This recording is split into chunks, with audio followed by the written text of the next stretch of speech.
Oh, faut être sincère, non.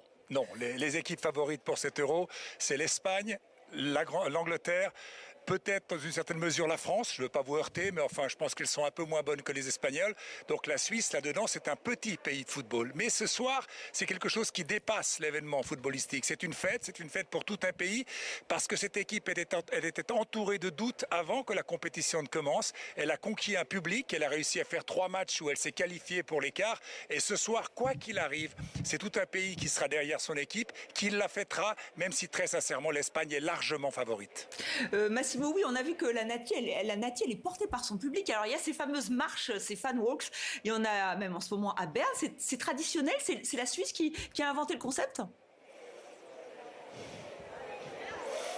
Non, non, je crois pas. Je crois que ces marches se font en différents endroits d'Europe quand il y a des événements comme ça. Ce qu'il y a de particulier avec cet euro féminin, c'est que ce sont des marches avec des gens joyeux, colorés, des femmes, des enfants. Ça se passe très bien dans un climat très sain. Ça n'a rien à voir avec les marches d'imbéciles qu'on voit parfois dans des grandes réunions sportives et spécialement en football. Ce sont des marches qui sont des marches de fête. Et ça traverse la ville. Elle fait 3 kilomètres cette marche pour venir jusqu'ici au Wankdorf. Tout le monde chante, rigole. Les Néerlandaises l'ont fait, les Anglaises l'ont fait. C'est quelque chose qu'on ne voit pas beaucoup dans le foot masculin, ou plutôt quand on le voit dans le foot masculin, c'est toujours teinté d'agressivité, voire de violence potentielle. Ici, la testostérone n'est pas de mise, c'est la fête et le plaisir qui compte. Oui, on voit que c'est la fête aussi avec les nuits ouvertes. C'est ça. Là aussi, on veut profiter de ce football féminin, de cet euro.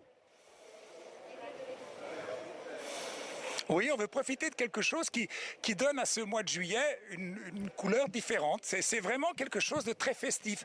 On savait que cet euro allait prendre, que c'était quelque chose qui allait réunir les gens. Mais à ce point-là, je crois que ça dépasse même ceux qui avaient organisé cet euro. C'est véritablement une fête populaire qui dépasse le cadre du football et qui donne aussi un regard sur le sport féminin et sur le football féminin que beaucoup de gens, beaucoup d'hommes, n'avaient pas avant. Donc en ce sens, c'est une pleine réussite.